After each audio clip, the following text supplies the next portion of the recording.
আমরা সবাই মিলে এখন যাচ্ছি শ্বশুর বাড়ি, আমার শ্বশুর বাড়ি আর এনার বাপের বাড়ি, মার বাড়ি আর কি। হ্যাঁ, আমরা শ্বশুর বাড়ি যেতেছি, পিঠা দাওয়াত দিচ্ছে, পিঠার নিমন্ত্রণ খাইতে আর কি। আর ইনি যেতেছে বাপের বাড়ি, মায়ের হাতে পিঠা খাইতে। তোমার ফিলিংস বেশি না, ফিলিংস এটা কি মনে হয়েছে? দেখছেন, খাইতে খাইতে আমি বলে ভালো রান্না করি না, কিন্তু এখন বসতেই পারে না পেটের দুঃখে। এমন এমন রান্না করি খাইতে খাইতে উল্টা হয়েছে।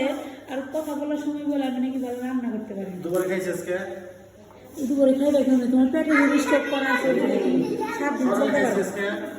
সকালে না খাইলে দেখি এই সকালে খাইছে সমুচাগুলো কষ্ট করে একা রাখাইছে, একটা সিঙ্গারা খাইছে আর সমুচা খাইছে।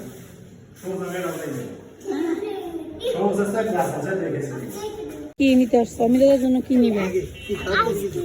আইসক্রিম খাওয়া যায় না শীতকালে। ওই দেখেন এখানে বিভিন্ন ফ্লেভার আইসক্রিম, আইসক্রিম গুলো তো দারুণ লাগতেছে দেখে। তবে যে গরমকালে আসবে আর আইসক্রিম আমি গরমকালেও খাইতে পারবো না। নাও, এটা তো ভালোই।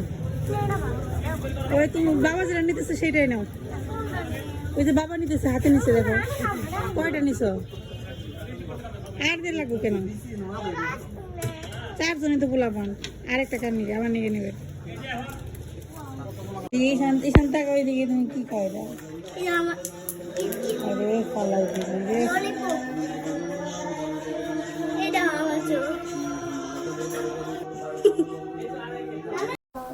এখানে আসার পর আমার আর কিছুর পর চোখ পড়ে নাই, সবার আগে চোখ পড়ছে টক বড়ের উপর। দেখেন কি সুন্দর লাল টুকটুকে, না সরি হলুদ টুকটুকে বড়েগুলো পাইকে রয়েছে।